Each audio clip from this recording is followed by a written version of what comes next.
One word describes my initial thoughts on the opening episodes of this show, and that word is frustration. It's a good kind of frustration, though. At least it's not a pissed off and annoyed kind of frustration. It's more of a why kind of frustration. The show is a love story that has my inner motivational Shia LaBeouf come out while I'm watching it. Just do it! She likes you, you idiot. Yes, she does. Why can't you see that? Do you wake up every morning and think, no girl's gonna like me, the best I can hope for is to help my best friend find love? Well, let me tell you something. Yes, your best friend deserves love. He does, but so do you. You have a girl who is head over heels in love with you, but because you have it in your thick head that she must love your friend because he's the handsome one, you misinterpret the situation. She doesn't want him to stay in the room because she wants to be around him.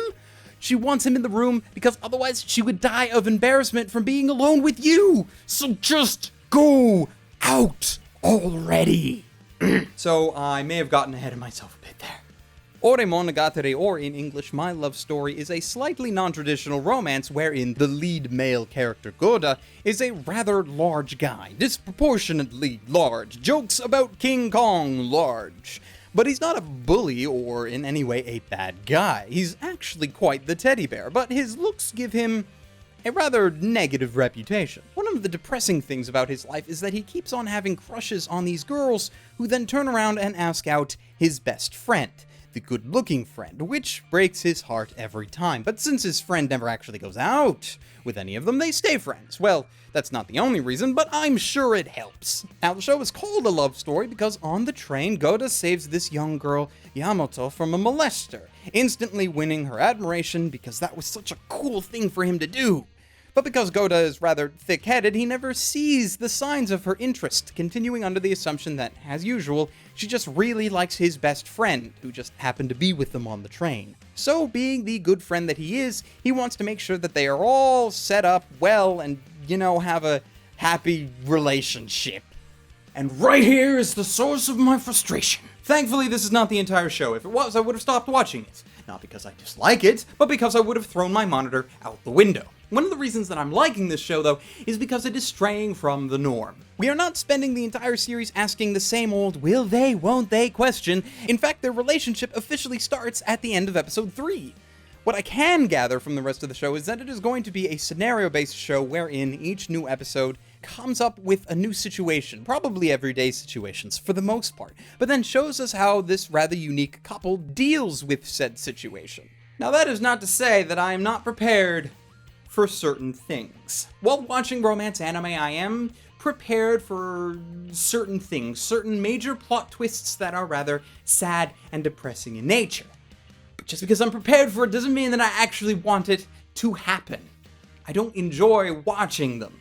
I just soldier through them. It's one of the reasons why I haven't gotten to Your Lie in April yet. Now, this, of course, leads to the bottom line. Should you watch this show? At the moment, I am leaning towards yes. While the continuing story is the determining factor on whether or not this romance will actually be good or not, the uniqueness of the main characters, I could say, would be enough to at least keep you entertained for a long period of time. Unless, of course, their personalities happen to get old really fast. Or, it could also be really bad if they decide to go back and retread the plot line of our main character being rather thick-headed. I don't mind it being a subplot, or just a part of his personality, because that's fine. I just don't want it to be a major plot point. So what did you guys think? Let me know down in the whatchamajig, and if you have read the manga, no spoilers, please. Please.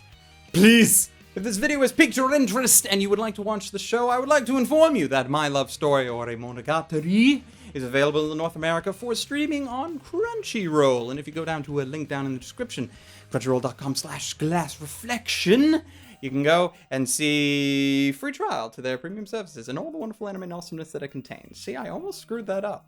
I've been doing this too long. Yeah, doing this too long. Now, you don't necessarily need the premium thing to actually watch the episodes on Crunchyroll, but if you have it, it means that you can watch the latest episode as it comes out. Otherwise, you gotta wait a week for the episode to go freemium. And as of this video, the show should still have 11, 12-ish episodes to go. So, still quite a good number of weeks to, get in and enjoy it. Hopefully. We'll see. Thank you for joining me on this first reaction. If you like this sort of thing, hit the like button to let me know. And if you have any comments, suggestions for things to talk about, or anything else about first reaction, as this is a work in progress, be sure to leave a comment and let me know. Until next time, ladies, gentlemen, and others, stay frosty.